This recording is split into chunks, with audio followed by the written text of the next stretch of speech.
Why do you think this is important? So the question is, why do you think the ability to relate well to a child is important in your line of work? It's important to relate to a child as they are in an unfamiliar place. When a parent drops their child off at a daycare centre, they expect them to be welcomed and to be comfortable for the rest of the day.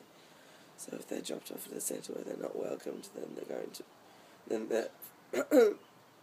their mood isn't going to be favourable, as this will reflect on the other children. What happens if they're in a bad mood?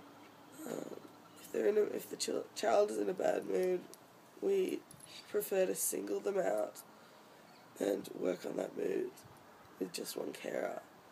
And if that isn't working, we bring them into a group activity. In that, we hope that they will gain something from the activity, which may be a friendship with the other child. Okay. What sort of challenges do you see when you don't have that communication of language? What's the most difficult part? Challenges when we can't find a form of communication with the child, which means we essentially can't get much done. So if a child is refusing to listen to you, then it may or may not mess up the whole structure for the whole day. As in, if a child is just being stubborn, then because at that age children are highly influential, so if that person is being stubborn, then it will work on the other children. And so that may ruin the whole structure of the whole room. Okay. Can you tell when a child doesn't understand what you're saying with being stubborn? Do you think maybe they can't, because they're still so young, maybe they don't have the best grasp of the English language just yet? You can definitely tell when a child doesn't understand you, as it will probably sit there and laugh at you or just stare blankly. Most of the time they'll start crying. Okay. Could you run us through the average day of a centre, of the childcare centre?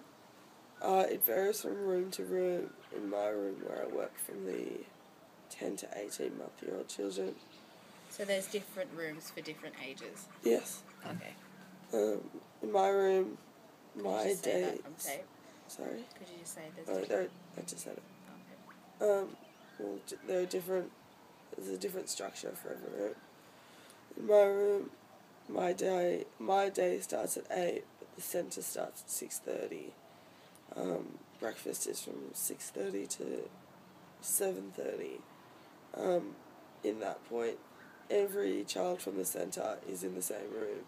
At about 7:30, the children get separate and go into the separate rooms.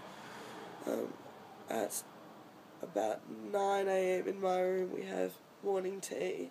Then after that goes for about 20 minutes to half an hour, and after that we have activities until 10:30, which is when we do our 10:30 nappies.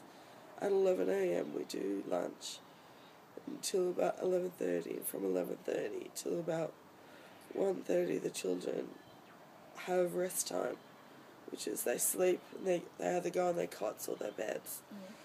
And then from 2 there's afternoon tea, and then there's activities, which is usually educational activities, until the parents come and pick them up, which starts at about 4 p.m.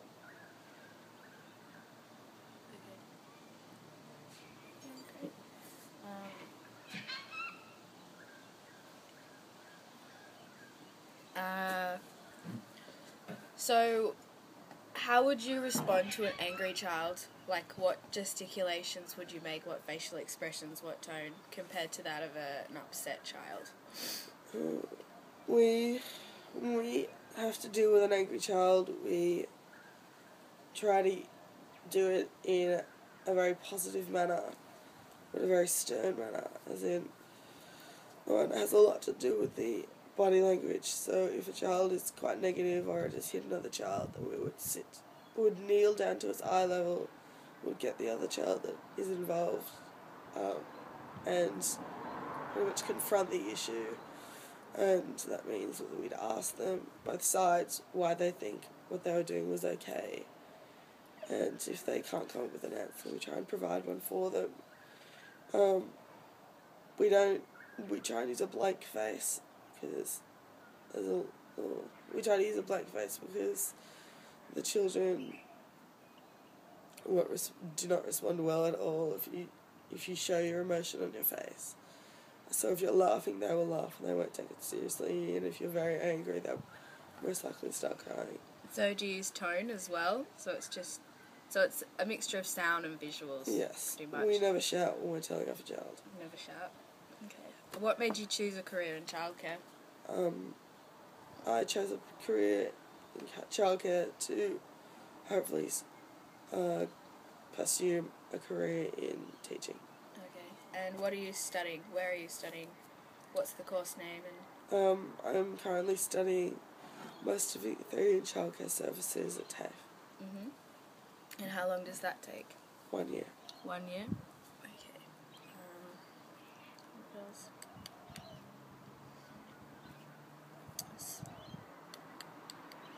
Have you experienced any challenges with communicating? Like when you were new to the industry and come in, different question. Was the instructions in your learning sort of materials in your textbooks on how to treat children as young as you are, or is it sort of hands-on on the job experience? You definitely gain a lot from working on the job, but when I first got to the centre, I was handed a manual that pretty much said what we are not supposed to say, what we're not supposed to do. So we're not allowed to use any negative language like stop it or no or don't. Okay. Do you speak to the parents of the children often? Yes, I speak to the parents every time they come in and drop their child off, as well as every time they do you feel you have to approach them differently to the way you would approach, say, a member of your staff? Yes, it's definitely more formal, as a lot of the parents like to hear about their child's personal development in the centre. Okay. And when you come from work after a day, do you feel you have to change the way you're speaking and acting to that which is appropriate around friends or around your family? Like, is it a gradual difference, or is there not much difference, or do you feel like you still put on the baby voice, or? No, I don't. Oh, yeah, I would say that I do change the way I talk. But it gets to a point in the working at a childcare centre where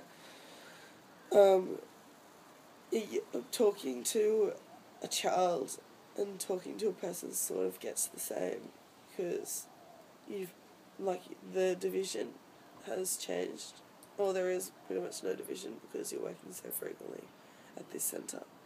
So, yeah. And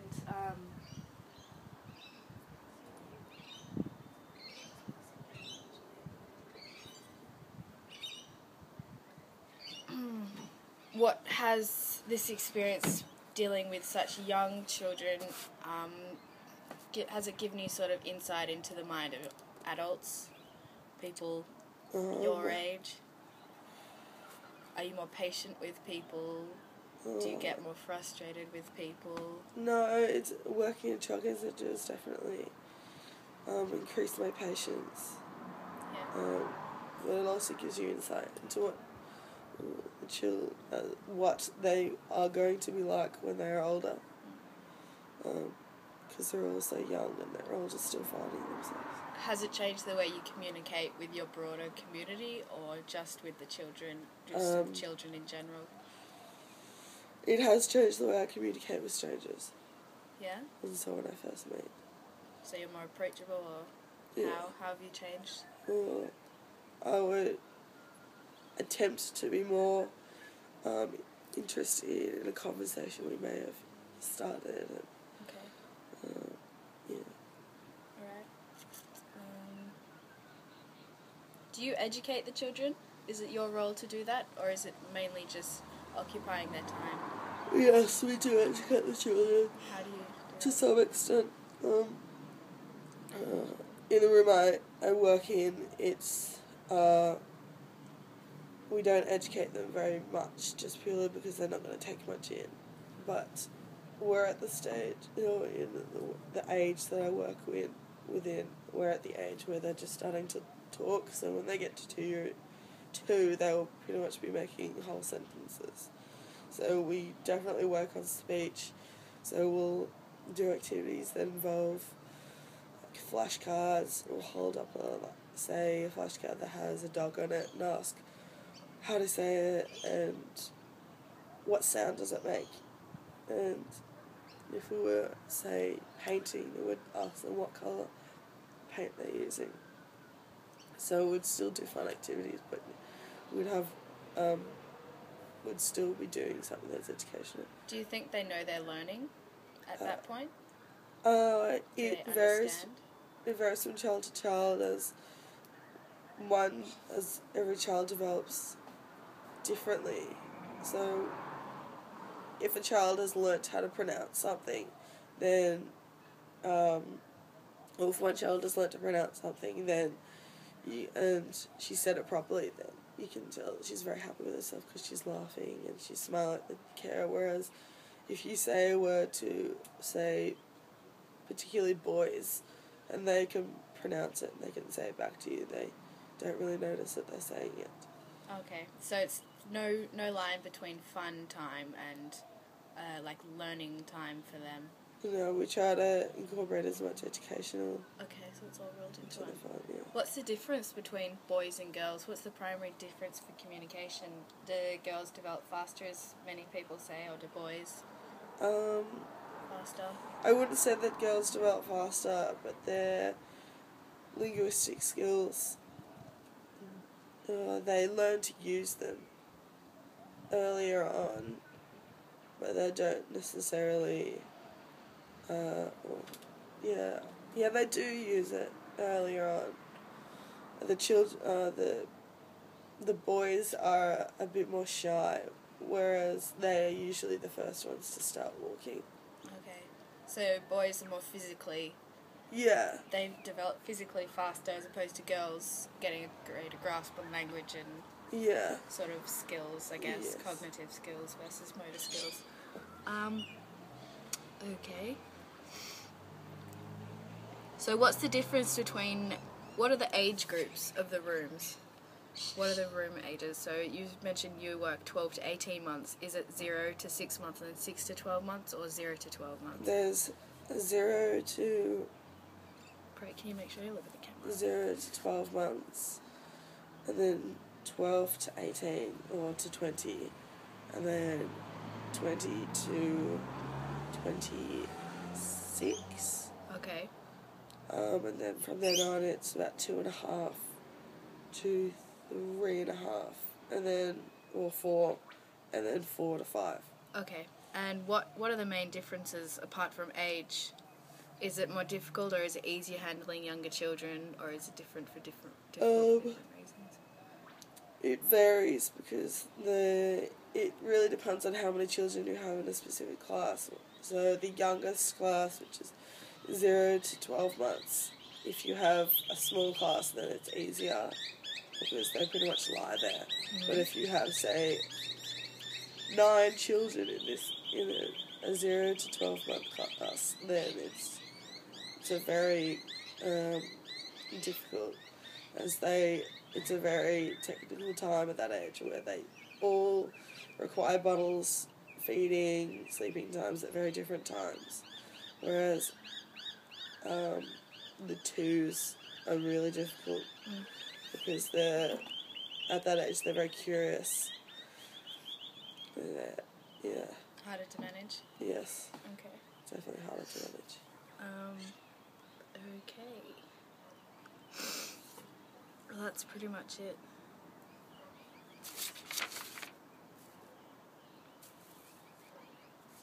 Alright, cool. Thanks, Brett. Smile at the camera.